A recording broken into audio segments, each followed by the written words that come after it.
Mapagpalang araw po sa lahat. Narito po muli ako upang may pagpapatuloy ang katuruan na meron kami bilang Kristiyano na born again.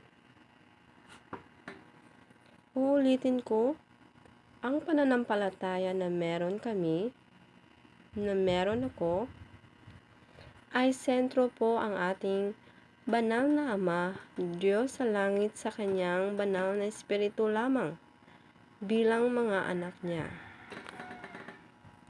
At bilang mga anak niya ay ang pamumuhay ay naaayon sa katuruan ng pagiging Hesukristo. Kaya tayo tinatawag na Kristiyano sapagkat isinasabuhay natin ang mga salita na ating naririnig galing kay Hesukristo. Ang katotohanan, ang buhay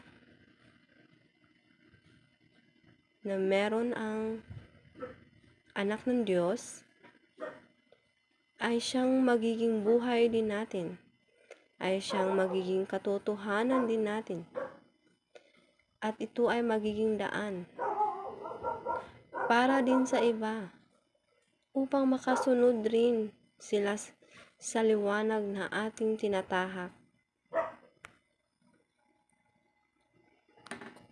Patungo sa ating banal na Ama, Diyos sa langit, upang matanggap niya tayo sa kanyang kaharian.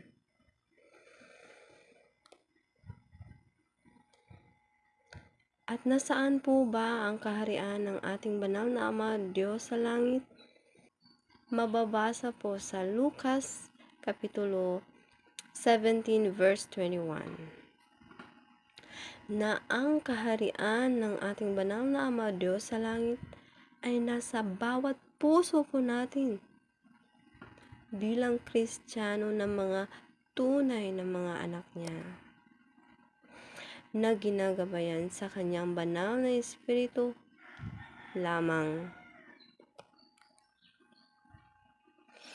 Inanyayahan ko po ikaw na ikaw ay nanonood ngayon na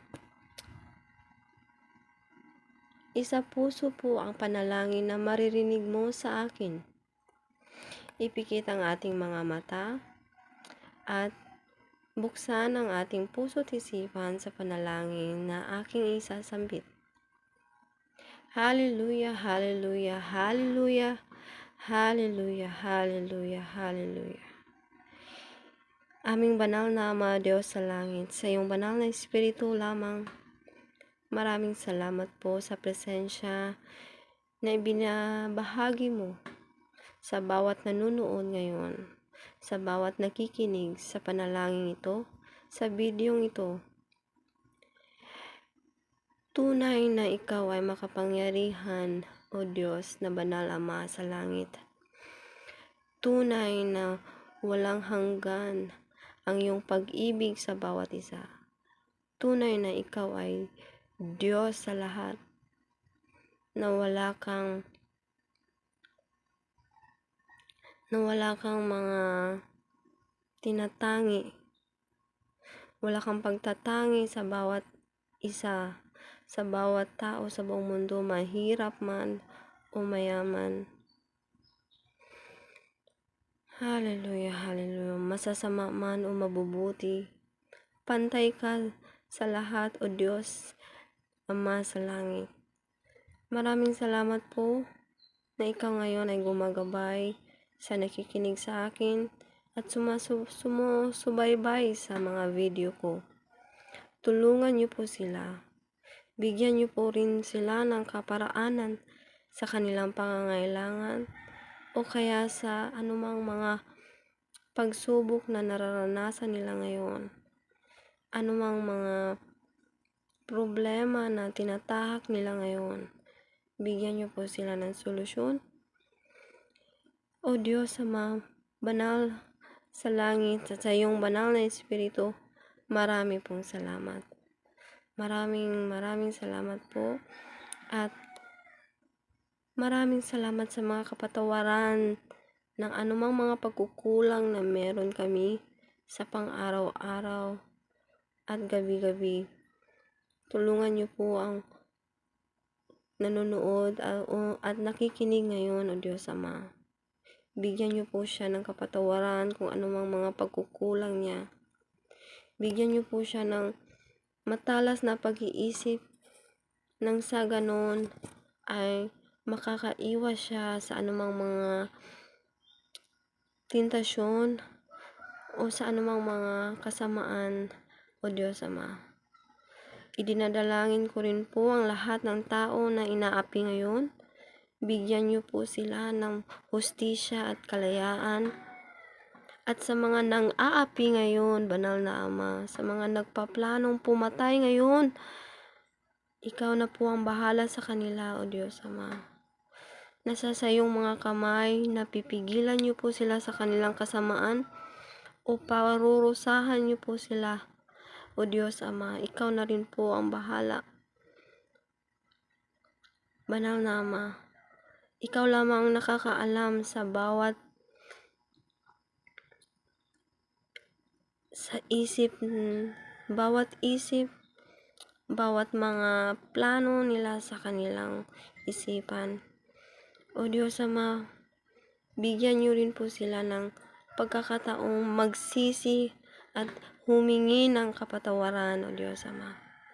Maraming salamat po sa iyong mga salita na maririnig nila at maraming salamat po sa paggamit sa aking mga bibig at isipan at sa buhay kong ito upang maipalaganap ko pa, O Diyos Ama, ang katotohanan tungkol sa iyo, tungkol sa pagiging anak mo, at tungkol sa iyong banal na Espiritu, O Diyos Ama. Sa iyo lamang lahat ng papurit, pasasalamat magpakailanman. Amen and amen. Muli mga kapatid, nais ko lamang dagdagan ang sagot ko sa sino-sino po ang pwedeng makapag-aayuno sa tuwing ikaw ay nananalangin. Mga kapatid, syempre, ang makapag-aayuno lamang ay yaong may malakas na pananalig sa ating banal na Ama Diyos sa langit. Kasi kung wala kang malakas na pananalig sa Diyos na Ama, Banal Ama sa langit, ay hindi ka po niya matutulungan sa kanyang banal na Espiritu na makapasa sa pag-aayuno. Kahit 2 oras na wala kang kain, walang inom, 3 oras na wala kang kain, na walang inom, ay napakahirap na po sa iyo ang makaabot niyan.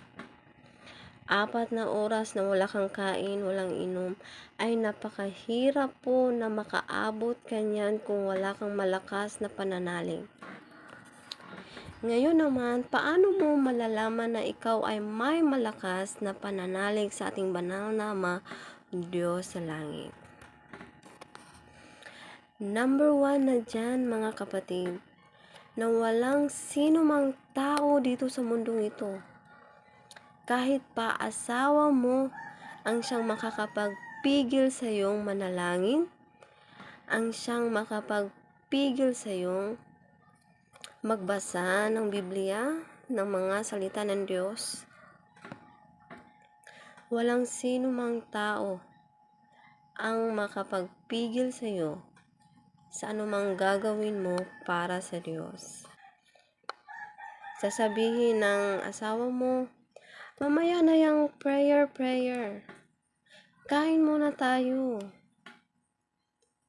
Mamaya na muna yung wag ang magbasa ng Biblia. Unahin muna natin ito, etc. Bakit ka nagbabasa ng Biblia? Parang baliw ka na. Bakit ka nag-aayuno? Parang baliw ka na. Kapag madadala ka pa, mga kapatid, sa mga ganyang mga mindset, sa ganyang mga kaisipan na malalayo sa Diyos, na mahihina at lack of faith, ay wala ka pang malakas na pananalig sa Diyos kapag ikaw ay madadala. Kahit ang sarili mo ang siyang pipigil sa iyo, na nais mong tingnan mo muna yung video na pinapanood mo dahil nasusubaybayan mo na kaya nakakalimutan mo na ang manalangin. Kahit ang sarili mo ay hindi ka mapipigilan sa anumang gagawin mo para sa Diyos.